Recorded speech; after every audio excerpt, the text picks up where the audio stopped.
Good evening, everyone. Welcome from Nodia from Ocean Conservation Namibia. I'm joined by Katja. And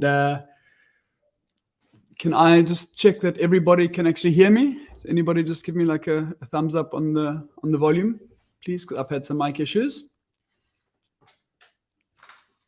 Anybody? I think it's still transmitting. Oh, there we go. Okay, cool. Seems to be in order. Right, so we are in our lounge in Walvis Bay, Namibia. Everybody. We are joined by the whole team. Everybody is here. Everyone is a little bit shy, except for Katja and I. So if you have any questions directed to anybody in particular at some point, just put in your comment and we can see if we can make that happen. That's right. I'm looking at Tony, Denzel, Wally, Kat, Angela. Everybody's here. So if you've got any specific questions, please don't be shy. Everybody promised to be a part of this today.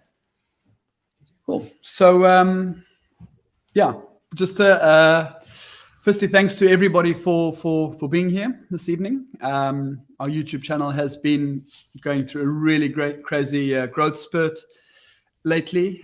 We've just crossed over the next benchmark of 800,000 subscribers last week, which is really cool considering that we just crossed into 700,000 about a month and a half ago. So we're really excited for this. The channel is really getting momentum, and this is all thanks to everybody here. And yeah, we really appreciate all the interaction, the comments from everybody, and the sharing. People, we can see that our page is getting a lot more visibility, and this is, again, thanks to everybody out there. So yeah, it's been a really busy year for us so far. We are in the absolute height of our seal rescue season.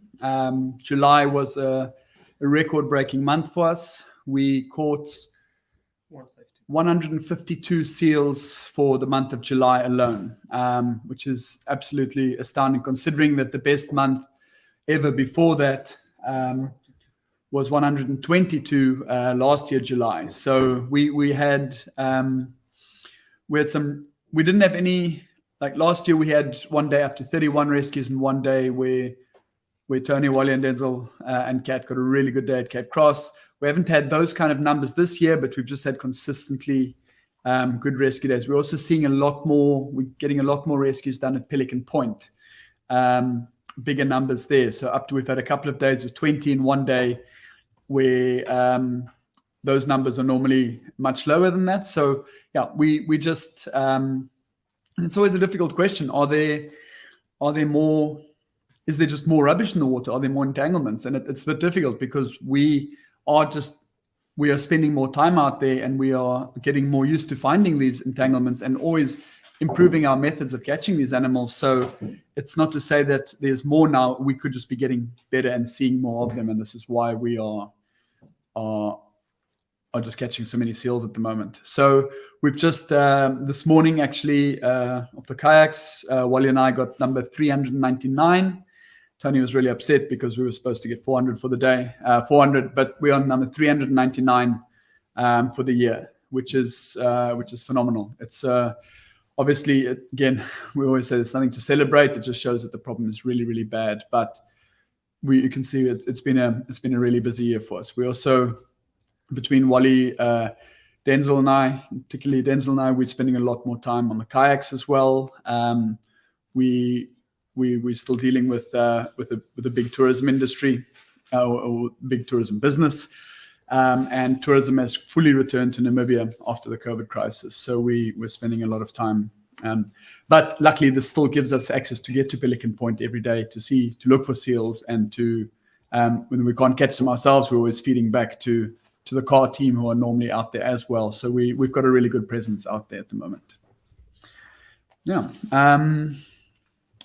Otherwise, I just want to hand you over to Katja a little bit. So she's been way too quiet, and just to bring you up to speed on the other aspects of Ocean Conservation Namibia. That's right. Thank you, Nadia. Yeah, I'm normally not a very quiet one. I just want to. I'm dealing with the organizational side of Ocean Conservation Namibia, so I unfortunately barely ever get to go out and catch seals, but there's enough on the admin side that keeps me busy. And one of the reasons why I'm so busy is because our YouTube channel has been going through a massive spike over the past 2 weeks, which is absolutely phenomenal. We actually had the biggest spike of all times that we've ever had.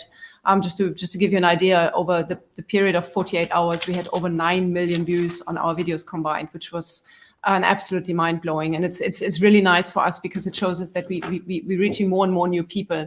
And in the end, that's what we're trying to do. The seal rescues are very, very impactful. And we're trying to turn one animal's suffering into a much bigger thing by using it as an example of what's actually happening in the ocean. So just to sort of get some sort of meaning out of a seal rescue. Yeah, so I just want to say thank you. I see a lot of new names here on the chat list. Thank you so much for tuning in. Thank you so much for supporting us. Every single time you watch a video, you're increasing our reach. Every time you share a video, you put a comment on our video, you like it. It's just the YouTube algorithm actually works in our favor, and that's absolutely phenomenal. We see that the system is working. We put a lot of love and effort and sometimes tears into our videos to make sure that we get a seal rescue out every single day. Because that's also what's happening out there. Entanglements happen every day. They happen on Sundays, on public holidays. They happen. It doesn't matter if it's our children's birthday, if we're sick. I mean, Nadia has been down with Corona 3 times by now, and we still make sure that the videos are out every single day because there is never a break for our animals either. So we're seeing that the system is working, and we appreciate it so much that you are believing in us and that you're helping us to sort of reach our target to educate the world about the state of ocean pollution. And of course, thank you all so much for the donations. Without donations, we would not be able to do this. We don't get any government funding. So everything we do is financed through you. It's all financed through micro donations. We've got a lot of donors who have been keeping us alive since all of this started. And it's just, we are really just so humbled by that and very, very, very grateful. Thank you so much for doing this. So where does your money go? We are waiting for our first set of official financials to actually come out. In Namibia, everything works on African time, so everything is a little bit slow. But we will, of course, make that available, and then you can have a little bit of an idea where our money actually goes. The majority is, of course, it goes to salaries, but we've got a very high fuel account, maintenance account, and all those things. And one of the questions that came up already that has been emailed to me before the live Q&A is actually medical aid. And yes, your donations are also paying for everybody's medical aid. It's very important. We have been very lucky lately. We haven't had any seal bites, but we know it's just waiting to happen. And now that I've mentioned it, it's probably going to happen sooner. So I'm really sorry, team. That's my fault. But we do have good hospitals here. We've got excellent doctors here. So whatever happens, it will be taken care of. But hopefully we just get a little nibble here and there, and that's what it is. Yeah. But the bottom line is thank you so much for making it happen. We are really lucky that we can do this. A lot of NGOs are struggling, and for now, especially with the spike that we've had over the past 2 weeks, our work is secure for the next few months, and that's really nice. We've got an amazing team, and I really wish they would all come forward, but they're all hiding away. We've got an amazing team going out there every other day and saving seals and putting conservation first, and it's a really fantastic that we can do that. So thank you very much for that. Okay. Cool. So we've received a couple of questions. We put it out a little while ago for people to send questions out to us via email, and we've got a couple of questions we'll address first, but we're going to allow more time in this chat actually just to interact and just answer questions coming on the comments feed. So one of the main topic questions that we get is about our equipment. So we have we get a lot of emails. I'm talking like multiple, sometimes 5 or 10 emails a day with people recommending equipment to us, and it's all very well-meaning and all. We really appreciate all these mails, but the big thing is people are offering to send us equipment, but people need to understand that we've been doing this for a while now. We've had a lot of animals to test our equipment on, and it's always we like to think we figured out what actually works well for us. So certainly not every single tool is 100% suited for every rescue, but our tools that we do use, we find are very well suited they cover 98% of all the rescues we are doing. So we do have some other little specialized tools. So the offer to send us equipment is always really, really kind. But guys, we need to understand we have more than enough equipment we need. People are always very well-meaning when sending us things. So the first thing is when somebody sends a package to us, it's not just a simple arrives in our mailbox or delivered to our door. It ends up in Namibian customs. It costs a lot of money for us to clear it from customs. It's normally about a half a day of standing in lines and paperwork and bureaucracy to get that item cleared. So it all takes away from time that we could be out there catching seals. It's a third world issue. So if we receive a parcel, first of all, we need to be lucky enough to even find out that there is a parcel. Very often we find out about it because a friend of ours is at the post office and goes through the heap of all the things that have arrived, and our names pop up. And then we get a phone call, and then we have to go to the post office and figure out where does this parcel come from? Because if you don't have the invoice for this parcel, you don't get it. And then you need to produce the invoice, and then you have to go to a different office where you pay the customs fees, and then you have to go back to the original office, always standing in a lot of lines. And then if you're lucky, you get the parcel. And we've actually had it before that somebody sent us a parcel and there were food items in there, and they put car parts on the invoice, and customs opened the parcel, and that we almost got locked up. So the bottom line is, please don't send us parcels. It creates so much disturbance here.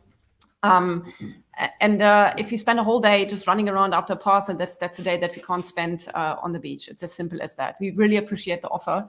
And I'm at the moment, especially with all the new people I'm watching the channel, I'm probably getting between 10 and 20 emails every single day trying to suggest different tools. But, there are very few people in the world who have done as many rescues as the rescue team here from OCN. They know what works for them. And sometimes the equipment might look like it's blunt or old, but it's really not. We're just dealing in very harsh conditions. It's salt water. It's a lot of sand. So it is what it is. And I understand that everybody's trying to make the rescues easier, but the problem is not actually the rescue equipment. The problem is still the same, that the rescue was necessary. So instead of sending us tools, just go out and do a beach cleanup. Just go out and go to the forest and pick up some rubbish. You're actually helping the cause a lot more. And even better, take photos of it and put it on social media and shame the others for not doing that. Much better. Exactly. So yeah, the end of the day, as most of you know, we are very, very big fans of the Leatherman Raptor tools. We need to make this clear. We're not being paid by Leatherman. They do send us tools, but a lot of places offer to send us tools. We just really like these tools. And no, sometimes they do look a little blunt. Sometimes they get a bit jammed up with sand and people think we're really struggling. But at the end of the day, these are really what we choose to use because we find them to be the most reliable, most consistently good tools to use. The tiniest little thing that has become sort of almost indispensable, especially with thin lines lately, has become these little crochet hooks.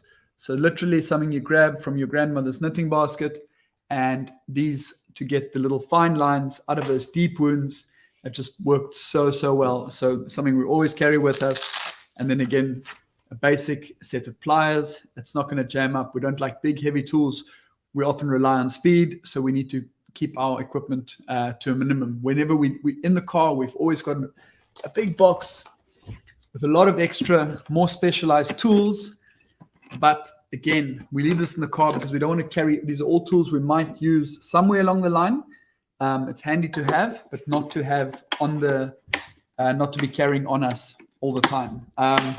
We get a lot of people recommending lately, especially when we get those seals with those thick plastic spools to be using sort of like Dremels or electric saws or some sorts. You need to remember these animals are very stressed already. If you have something that's grinding in there, making a loud noise, it's going to add so much stress, where we can get away with a simple hand saw or something like that. So we have, again, I just need to reiterate, we've chosen all our tools very specifically, and these are all based on experience. This is why we do these. The same with the nets. A lot of people try to give us recommendations how to change our nets. We have tried some variations before. Even though our nets our zippers might jam a little bit from time to time, or the seals might struggle to get in, our nets are really specifically designed for our purpose, and we're really happy with them the way we are. We have actually, our new nets have we've just got a new batch of nets with some small changes. So on the piping, we've got handles. You've seen once or twice we've had our hoops break when pulling seals out the water. So this just gives us a bit of an extra grip.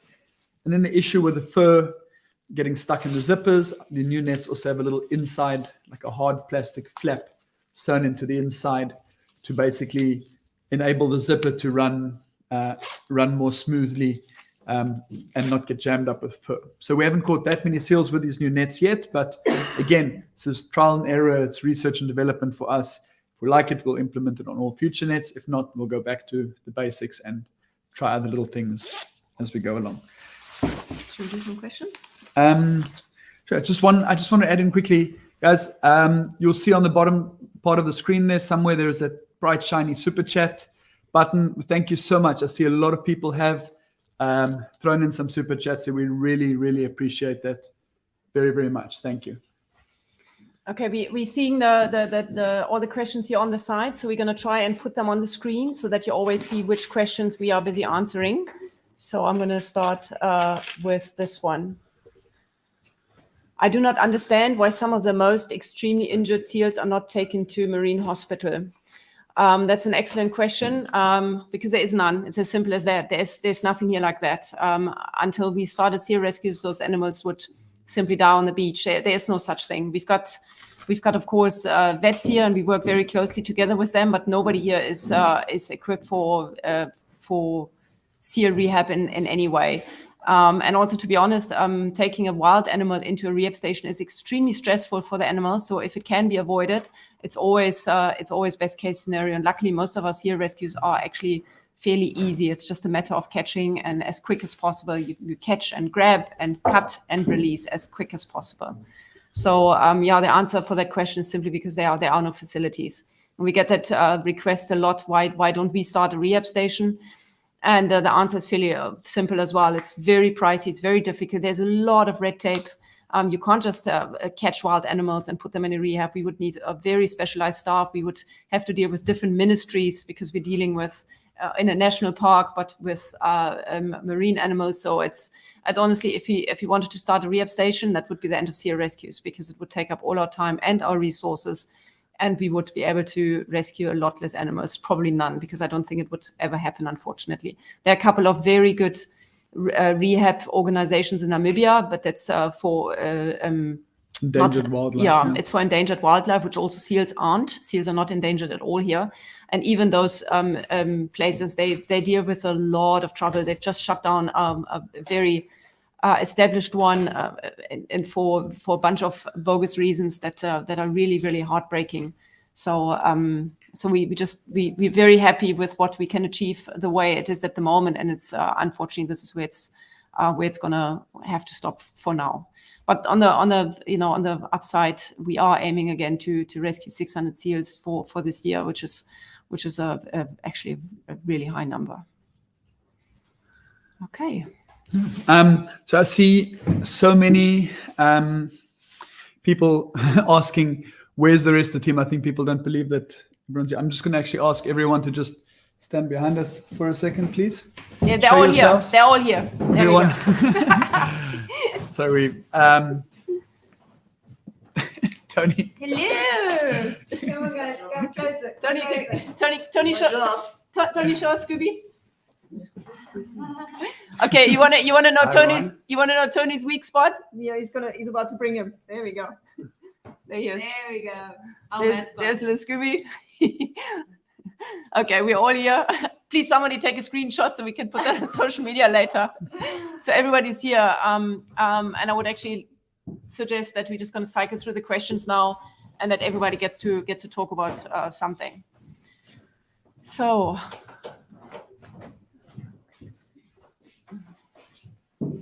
What do we do with all the things we take off the seals? Do you have a big pile somewhere? Yes, we've got like half a garage full of entanglement materials. We used to sort of bag and collect and sample each one in the early days, but now we basically have a big bag sort of per month, and we know when more or less where they come from. But no, we are sitting with a lot of entanglements, and we've just recently done an exhibition at the local museum. We've had an exhibit running for the last 2 months there, and we've used a lot of these entanglements as just, especially for visiting schools and things, to show people how everyday items can really, what these things can do. So we've made some very cool like infographic boards, and we've got them on display now for people to see.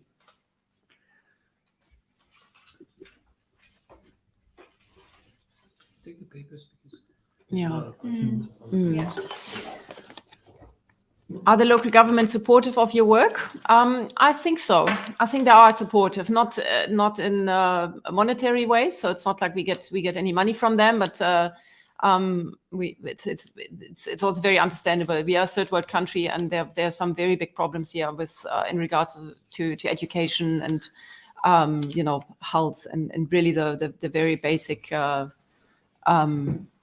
conditions. So seals aren't really on the priority list, and that's very understandable. But they could be very difficult. They could simply make our work absolutely impossible, and they're not. They're actually allowing us to do what we do. They're not giving us any trouble, even though we are dealing with wildlife. We are working in a national park, and we've actually been able to work quite well together. There was a trip last year, in the beginning of last year, together with the Ministry of Fisheries up the coast, which was really nice for a little bit of networking. And so I would say the government is actually really supportive. They probably don't necessarily understand why we are doing this, but they're also not in the way. And we are really grateful for that. And especially at Cape Cross. I think Cape Cross needs actually a special mention, because they allow us to go in there before anybody else is in there, and they're really nice to us. So this is a thank you to actually the government as well for allowing us to do this. So this is nice. Yeah.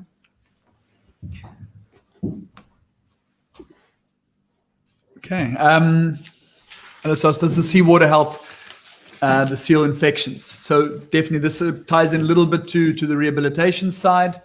We deal with a lot of wildlife vets that do this kind of work all the time, and they've recommended over and over that the salt water is actually the best thing we can do for these seals. We do not want to introduce antibiotics and medicines into a wild population of animals. To administer medication on the beach is a very long, very stressful process. We would have to sedate these seals fully, and we've actually never found we've never found a dead seal on the beach after we've rescued it. It's not to say it does not happen. I'm not saying this has never happened, but we do believe we've got an extremely high success rate by just letting them go and letting the ocean water do its job afterwards. The salt water is extremely clean, antibacterial, antibiotic. It's a really, really good, way to just care for the seal. Let the ocean do the work on its own. Okay, I'm seeing some indication from Antoine to talk. So Nadia is going to make some space. Tony's got some questions here. There we go. Hello. Must I get this Scooby? No. So someone is asking. A few people are asking about the drones. It's a very recurrent question. So we cannot use the footage with the drone because it's a national park, and you need a lot of authorization that need to be applied for maybe 2 or 3 weeks before, and so we cannot use the footage. We do use drones to survey the colonies, especially in mating seasons, to see the harems, or to see how how many pups there is, etc., etc. But there's a lot of comments that say that we should be using drones to see what where the animals in need of help, and where are the entanglements, etc., etc. It is almost impossible to see an entanglement in a group of a few thousand of seals from a drone, from above.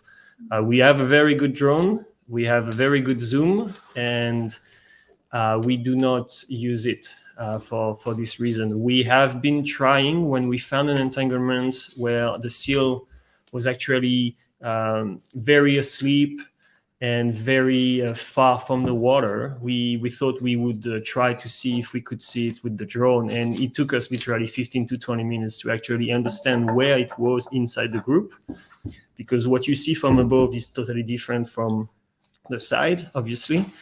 And we could barely see a cut. We couldn't see the entanglement, when actually we could see very well with our binoculars. So yeah, you have to understand that most of the entanglements we find are just like less than 10 grams, and that does kill seals. It's very subtle, it's very, very small, and most of the time we actually go for imperfections in the fur. We don't go for entanglements on the seals. We can see that there is something that is wrong, basically. And with the experience we now have, we know that there is something to be removed from the wound. So yeah, we also use maybe twice the drone to assess the location of a rescue, especially at Cape Cross, to see if there was beach behind the rocks, etc., etc. But yeah, the drones are formidable tools, but unfortunately not for us. Okay, no, not Nadir. I'm really proud of you, Kat. Kat is about to make her debut on the live Q&A. So she's just coming forward here. Just for a little bit of background. Hello, Kat. Hey. Don't be scared. It's not so scary. Okay, Kat has been also with OCN for 1.5 years now, and she was actually mainly behind the screen in the beginning, but she went out more and more on the rescues for social media footage. And it's of course impossible. You can't just go out there and just watch and let the boys have all the fun. Of course not. And that's why Kat became part of the seal rescue team. And at the moment, when we are so busy and out there so much, and there are just so many seals to rescue, every hand matters, every person matters. So Kat is our first rescuer. So Kat, tell us about your first seal rescue. Well, you can call me the mini Flash. Isn't it? Yeah, I was Yes. quite fast. I like that, the mini Flash. The mini Flash. No, it's quite exciting. Mm-hmm. It's amazing to be able to help, and when you are helping. Sorry, I'm looking at everybody else. This is really awkward. No, when you are helping, you feel this kick. Do you get me? You are helping an animal that will survive just because you actually were there. It's amazing. It's a good feeling, and it yeah. Kat needs actually a little bit more credit, because before she started grabbing the animals, she was also spotting animals for a long time already. So that's really how it started in the beginning when you go on the first rescue, because the team is they know what they're doing, so you don't want to interfere. You know, you don't want to keep in the anybody. way. Exactly, you're just in the way, and an animal might die because of that. So you just keep quiet and let them do their thing. But then after a while, everybody's scanning, everybody's got a binocular, and then you grab your own binocular and you check what's actually out there. And all of a sudden, it's actually you who spots that animal. And this is a really nice message for all of you out there as well. You know, you don't have to watch the rescuers; just become one yourself. You know, there's so many things that can be done, and it doesn't have to be on the beach in Namibia, but wherever That you is live. it. And we get a lot of questions about that. It's like, Yes. I would want to come and help you guys, but what about finding something around where you actually live yourself? Because That's right. this is happening all That's around. right. And there are organizations and help that you actually can search in your country, in your place, wherever you are. There are people doing something, and you are able to do that. Exactly, Right? and that's much easier, because to be honest, our rescue car is full. There's no space right now, and everybody here knows what they're doing. So we don't need help on the rescues. And I understand that there's a huge desire to come out, but but just please understand it takes months and months to be trained up for this. I mean, how long did it take you to actually go out? And I'm 1.5 years in now, and I'm just starting to be comfortable with actually running in with all of these tiny, even though it's just the pups, it is scary. They have a big mouth, and it is scary to just run in there and take them. It is, but it takes a lot of time and understanding how you guys do this. You give me a tiny baby net. You can't just hold it and let it. You actually have to have a little bit of technique to actually be able to do this. That's right. And it just takes a lot of time. So anyway, but now I'm allowed. This is really nice. So Kat has been turned into an official rescuer. So this is really nice. So it's also nice that it's not just a boys club out there anymore. Thank you. Okay, there you go. It wasn't so scary. Okay, Lydia's back. While we're in the process of bringing other people in, we've got a little more technical equipment issue. That the question again, we get a lot of emails about regarding the use of boards and straps and things. And I'm going to get Wally to explain this. As you know, you get in there. Wally is our sort of technician, and he can explain to us a lot better why there's certain things we just don't use. All right. Hi, everyone. Thanks, everyone. Don't get to say that often enough. Yeah, so this has come up more than once, and it's really it's a good question. It's a really good suggestion that we've had. It's when we had the really scary, difficult rescues, and it's a big animal, and we have to go through a lot of trouble restraining the seal. We've also considered it, having a board like a break, like one of those rescue boards, paramedic boards, and having multiple straps, etc. And we did consider it. We even planned one. How would it work best? How would it be ideal for our needs? And what we keep ending up on is that it doesn't even represent 1% of the rescues we do. Not even 1% would we need something that advanced, and it would actually slow most of the other rescues down. And what we really try and focus on is getting the animal rescued in an honest way as fast as possible to minimize the stress, etc., and also the interaction. You know, they need to stay scared of us. It's healthy, and we want to get them on their way as fast as possible. So it's a really great question. We're not trying to avoid it. It's just that we had to think about it quite a lot as well, and that's where we've ended up. It's something we could certainly review in the future if we had to deal with that kind of rescue more and more often. But no, it's not warranted now. We're quite confident in our decision on that. Yeah. Okay, there are a couple of more questions. Sorry, I'm not putting them on the screen yet. Wally, can you talk a little bit about seeing recaptures? Oh yeah, that's a very common question. Do we see recaptures out there? We see recaptures daily, and what might be a little bit misleading from our videos is we'll call any seal that's got an injury from an entanglement that's no longer got an entanglement a recapture. So whether it's a seal that we physically caught and rescued, or if it's a seal that's managed to get loose of the entanglement on its own, if there's a visible scar or even a recent injury, but no entanglement, we will refer to that animal as a recapture. But we do see them all the time. Stay tuned. There's a crazy video of a seal we rescued that was just awful injury, and we saw it like 4 or 5 days later, and the difference in the wound is remarkable. So it's really nice for the viewers. It will be a nice opportunity for you guys to see how well the saltwater works. Yeah, but no, we do see them all the time. Can you mention what why we're going for so many lately that look like recaptures? Yes. There's also more and more, especially at Cape Cross, we probably get it more often with this, and it depends on the entanglement, but where it just looks like scar tissue all the way around where the wound track is, and if there isn't a little piece of fishing line sticking out or protruding, we often assume that it's a recapture. And but now we're going through more and more effort to really scrutinize the wounds, and there's certain tells that indicate to us that there is actually something beneath that wound track. And again, stay tuned. There's some videos with that coming up soon. Yeah. One more question. Okay, sure. Okay. Wally is on fire, so we will ask him one more question. It's good coffee. Wally, how does a regular seal rescue day look like? Walk us through your day. It's seal rescue day. How does it start? How does it end?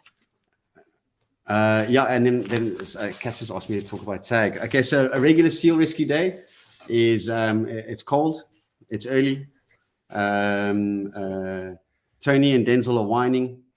They've got a very special relationship. You guys are missing out. We need to put a camera in the vehicle, actually, and then and then we get to the point, and then it's all about the first rescue. I'd say it's almost like the first rescue sets the mood, sets the tone. The longer it takes for us to find because we know they're there. That's the thing. We always know they're there.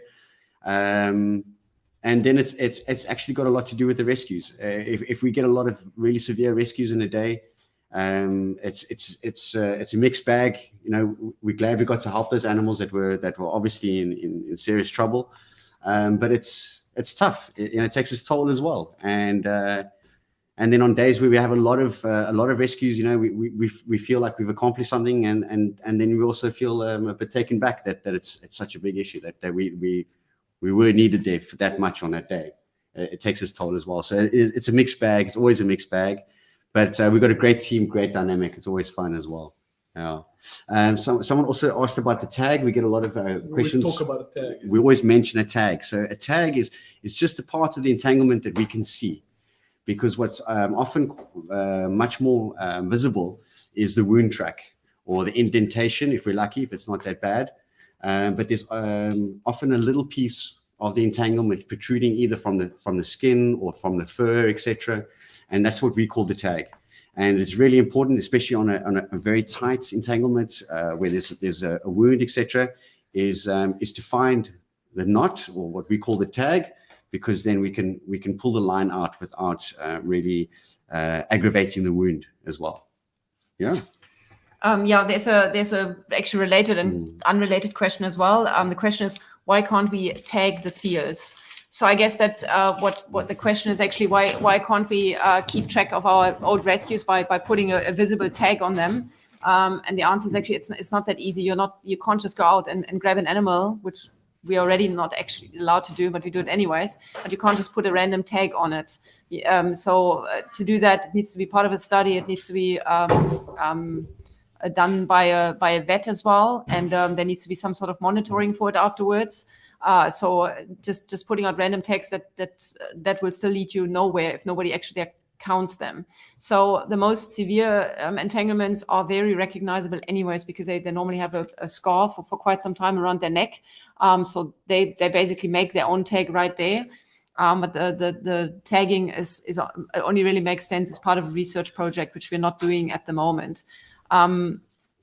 Another question that's also sort of in that line is what do we do with all our data? Tony records the data every day, so we've got a picture of the entanglement, and we record, what age was the seal, was it male, female, what kind of entanglement, how severe was that? So we've got a database for that. We are not really doing anything with it ourselves. We just study it a little bit for interest's sake, but we make it available for any researcher, anybody who wants to have access to it. So we're just collecting data, and whoever needs that data, whoever can use that data, whoever can put it in a different context and put it towards a policy anywhere, please contact us and you can have it. It's no problem. That would be great, actually. We'd like it to be used. Cool. I've got a question that came up a few times. Do we work with other rescue organizations? Yeah. So yes, we work. There are a lot of so we work with scientists. We talk about this a lot all over the world, doing research in seals, and we actually work with a few organizations. There's actually this global pinniped entanglement group, a seal group, a global group that basically we get together online a couple of times a year. It's over 150 members, so people doing this work all over the world. This is really cool because we have access to other people's information, their techniques and everything. We do a lot of information sharing, and it's really cool. Through this, we've actually met an organization doing some amazing work in Russia. they get access to a lot of entangled seals, and we've actually we just shipped some equipment to them. We thought they could use a net. They're using some different equipment, and we thought that with the kind of rescues they're doing, a net would work really well. So we sent a net and some tools over to them, and they've just actually received it, and they're out on the islands using this at the moment. It was not an easy task getting the equipment there. But again, seals are not getting involved in human politics. So we've got no problem helping people with the same sort of agenda. And there are other organizations in South America, in Alaska, all over the world, really doing similar kind of work. And we are in an awesome position that we get to field test so many different things, and we've built up a lot of experience. We really like helping other people and other organizations doing similar kind of work.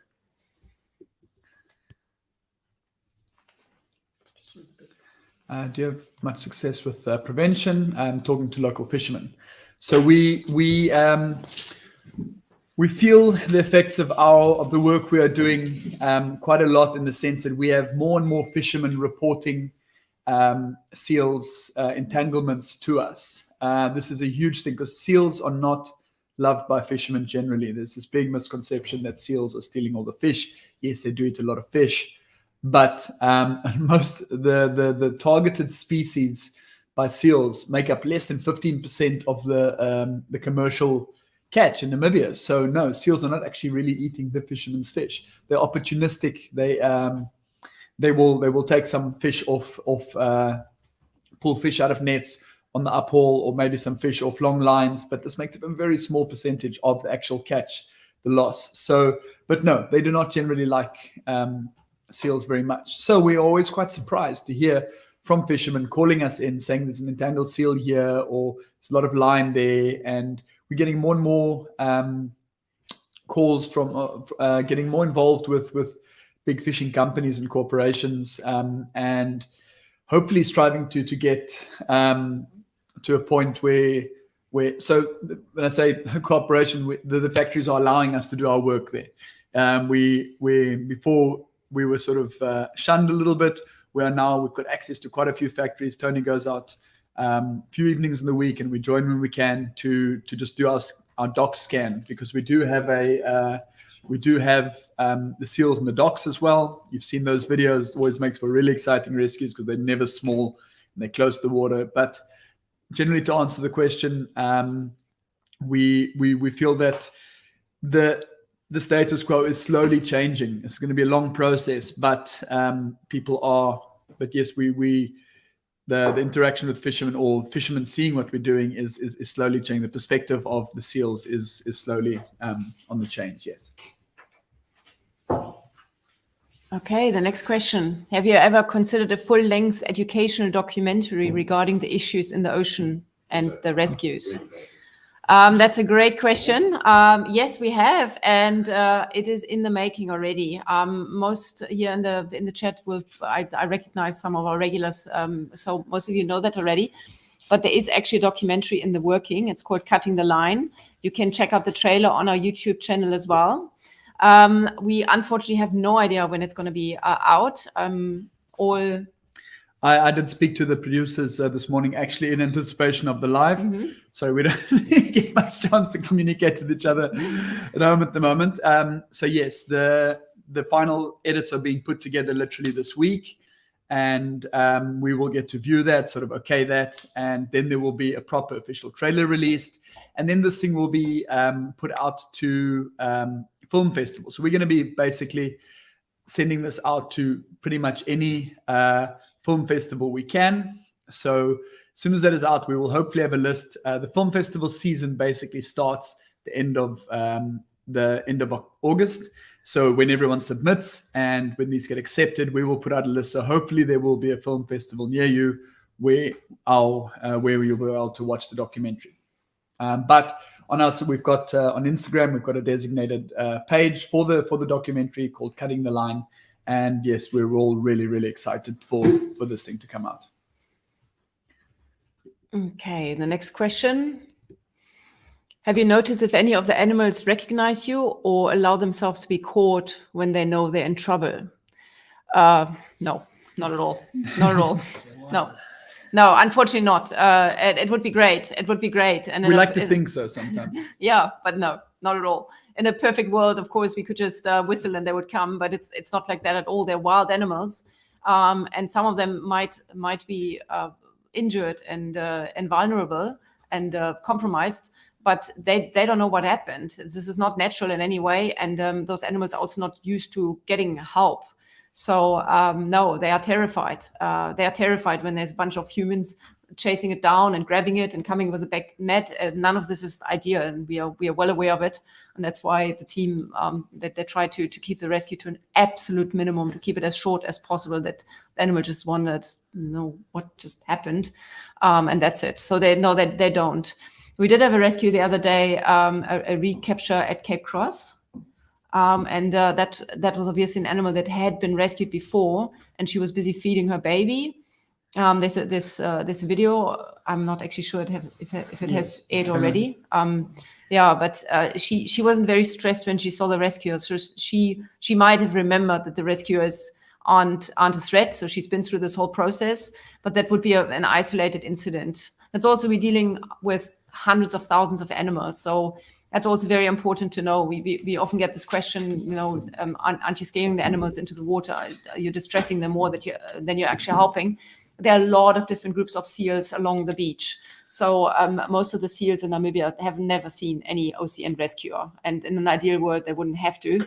But they move around from place to place all the time. So we're not disturbing the same animals over and over again. So there's also, because of that, there's also no chance to get seals used to us to make future rescues easier. The second you grab an animal, even if we approach super slow and covered up and they don't notice us, the second we grab a seal, they will all panic. There's no other way to do this, unfortunately. And that's it's very hard to watch. Sort of in this line is the next question that I've seen also in the chat. Sharks. Aren't we chasing seals into the water, directly towards sharks? Nadia? No, so we do have there's been almost no incidents of the Cape Fur seals. Ocean predation would basically constitute great whites or orcas. Orcas get seen here maybe once a year. They're transient. They're just passing by, and great whites have not really been. There's been very few documents of great white sightings in Namibia. Again, not to say they're not here, but they are not a significant threat to our seal population here at all. I mean, the amount of time we spend at the beach, we would have seen more evidence of it if sharks were actually an issue. And it's also very shallow. Yeah, the area is very shallow. It's not exactly great white hunting terrain. They like to hunt like in South Africa where they catch seals. They hunt in rocks amongst the kelp, and the seals are swimming in like sort of alleys overhead, and they strike up from underneath, and that situation doesn't really present itself here for them to catch seals. So. Okay, next question. Do you think it's a good idea to cut the loops on masks before throwing them away? Yes, please. Yeah, yes, not just for seals. We've had 3 or 4 entanglements with actual face masks in the last or since the big pandemic. But we've also found a lot of dead birds and other animals tied up in masks. So yes, generally any loop of any sorts should be avoided. It's really quite a basic thing. Anything that can cause a loop, whether it be a shopping bag, a wrapper of any sorts, the strip that's around like a soda bottle, anything needs to be cut. If it ends up in the ocean, something will swim through it and get stuck in it. So generally anything that can cause a fixed loop needs to be cut. If you can't dispose of it properly, if it's going to go into the normal bin, just cut it first. It's the most basic tip to avoiding entanglements of any kind. Okay. Another question that's actually not coming up here in the chat at all, but that has come up on emails and our videos is the seal harvest. You want to elaborate a little bit about that? So yeah, as most people do know, there is still an active seal harvest in Namibia. Every year there is it's a government sanction. They give out a tender, and there is basically they harvest about, well, the tender is always for 60,000 pups and 6,000 bull seals. So this thing has changed a lot. Beforehand, there was a much bigger demand for fur and leather. The EU has blocked the trade of or import of leather and fur products. So that market has crashed drastically. So there's a lot less of the pups being harvested. And what we have now is a bigger demand for the bulls. And again, the reason for the harvest, so the bulls, they're specifically targeting the genitalia in the bulls, which gets sent to the east to be consumed as an aphrodisiac and general traditional medicine. So this is a big problem for us, especially at Cape Cross, not just on the ethical side, but it prevents us. There's from any day now, it could start basically till the breeding season starts. We cannot really work at Cape Cross anymore because the animals are completely stressed out. It is something we've been trying to get so the government sees it as a resource harvest, a sustainable resource harvest, because there are a lot of there's no shortage of seals in Namibia, and they see it as there's no real difference between harvest. What's the difference between harvesting that, for example, or antelope, springbok, anything in the bush? So it's a very difficult topic to approach. But it being said, there's a lot of global outcry all over the world about it, and our big agenda is that this harvest needs to be based on science. What's happening is they're targeting all the big bulls, and this is disrupting the breeding structure in certain colonies where they're being harvested. So you've got much younger bulls now doing the breeding, which is obviously compromising the genetics of the animals, and also just you've got a very specific harem structure in the breeding time. You've got one big alpha male and up to 40 or 50 females that he will then look after. He will mate with them for a 2-week period, and he'll make sure he'll fight with the other bulls and keep his females to himself. And this is how it should work. We see this beautifully at Pelican Point every year, but Cape Cross, where they're doing the harvesting, you now have complete chaos out there because you've got a lot of young bulls coming in. It's a big free for all. The big males are missing, and this cannot be good for the natural balance. So we need this to be based on science. So we are trying to facilitate research in this field as well now, documenting these the big differences between the colonies, and hoping that this can serve as a motivator to just reassess the whole situation. Okay, I'm going to put this on the screen. Okay, this one is going to Mitch. Mitch says she talks a lot for not being out there.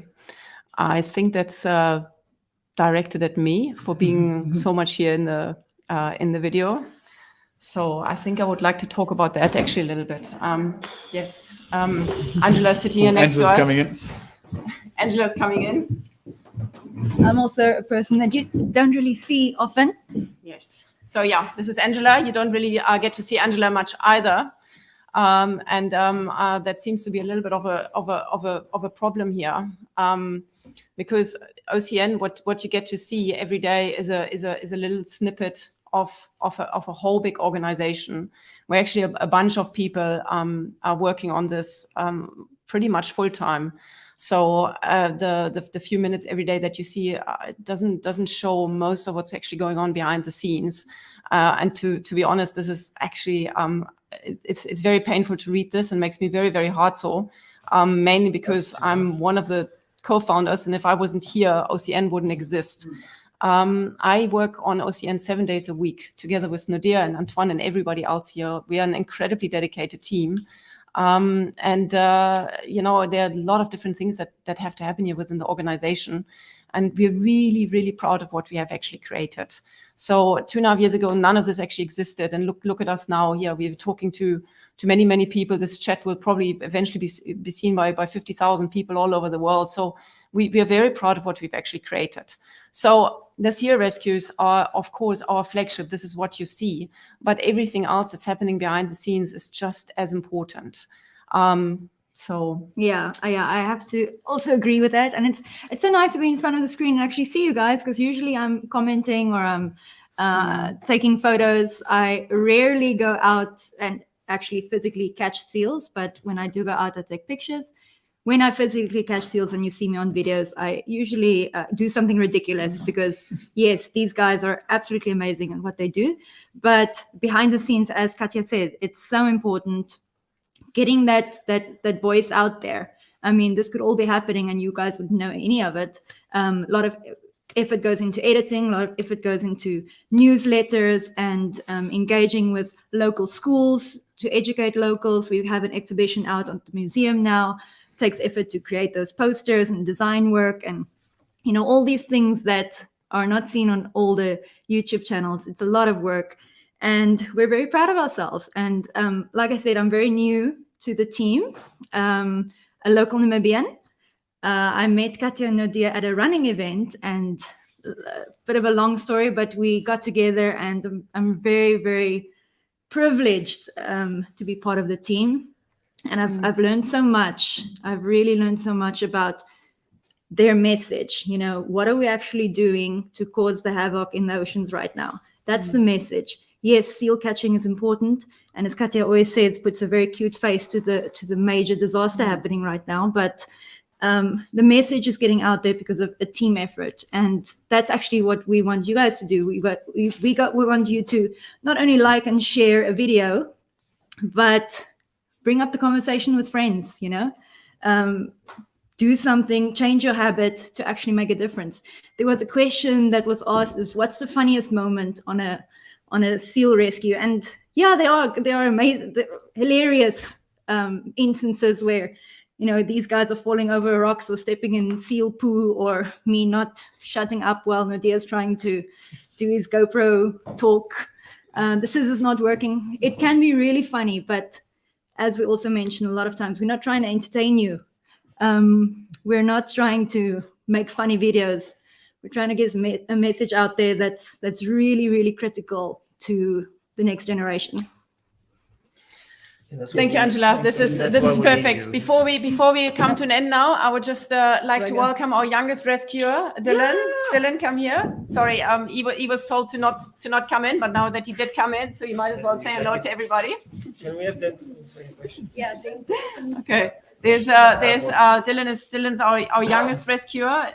He's done a couple of rescues together with Nadia while just joining him on the weekends or away on camping trips. So we are, of course, incredibly proud of that, and really happy to know that the future generation is been coming, because honestly, nobody knows how long we can do those sea rescues. It's physically very strenuous, and nobody knows how many bites and injuries and what are coming. So Dylan is going to be the next generation. So don't be shy. Say hello, everybody. Hello. What goes through your head when you're chasing after a seal? Lots. Are you scared? Are you excited? I'm very scared, but the main thing is that I want to save this animal who's stuck with rubbish caused by us. That's right. There we go. Very good. Cool. Thanks, boy. Okay, thank you, Dylan. Okay, there's only one person here who hasn't spoken yet, and that's Denzel. Denzel will come here quickly. Mm-hmm. And Denzel, Talk about me. Denzel gets a choice. He can either talk about his favorite sea rescue, or he can talk about his beef with Tony. His vegan beef with Tony. Okay. Okay. Tell us about your favorite rescue. What was your favorite rescue, Denzel? Sure.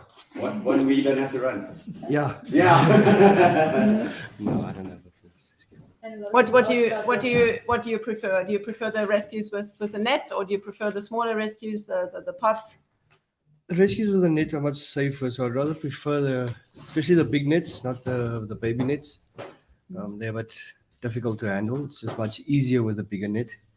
And then also the possibility of Tony getting bit again is also very little, because then it's managed perfectly. Talk about shoes. Why everyone's asking? A lot of people are asking why. Why What barefoot? makes us choose when we wear with shoes and why not shoes? And Denzel is a big fan of no shoes, and maybe you can elaborate why. So shoes slow you down a lot when you're running in the sand. Tony agrees with me on that one.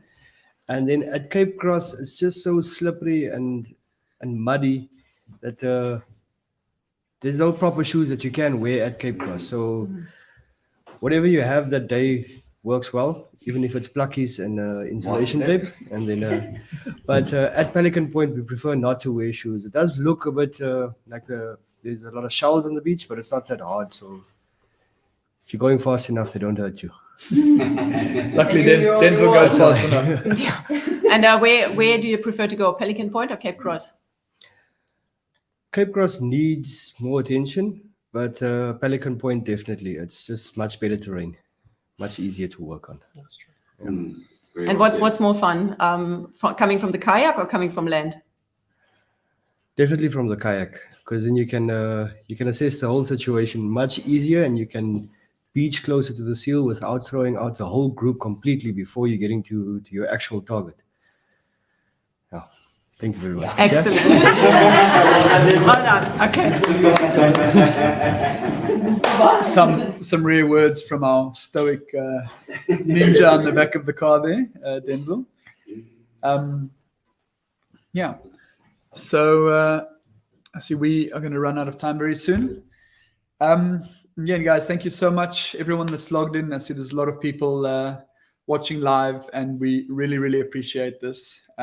We always have a lot of fun on these chats. And again, if we didn't get to your questions, we apologize. You can send us a mail as long as you don't tell us how to do our jobs. We're really happy with that. And we do appreciate the interaction, and definitely all the super chats. This is really cool. We are not getting any government support. We are purely funded by donations. So every little bit that comes in, even in a chat like this, really helps us, and we are really grateful for that. We will keep doing what we're doing. We're still expecting at least 2 more months of busy rescues. The aim is to reach 600 again for the year, as we have in the last 2 years. And one thing I wanted to add, so we had a few people asking about the die-offs on the previous years. It's not to say it's not going to happen again, but I must say at the moment, the seals are looking better than they have at this time of year than I've ever seen before. I've been working in this area for as long as I can remember, and the seals are looking so healthy at the moment. The pups are so fat that they actually all look entangled. They've got these little fat rolls everywhere, so it looks like entanglement. So we're very hopeful for a strong year for the seals. Great. Yeah. Thank you so much for tuning in. Thank you for supporting us. Thank you for allowing us to do what we do. Thank you for allowing all the seals to be rescued, and thank you for caring. We are very humbled and very grateful for all the support that OCN is getting. So, And from Katja and I, thank you so much to the team. Thanks, guys, for being here. Cool, guys. Thank you so much, and we wish you all a fantastic weekend further until we chat again. Bye. Click on it.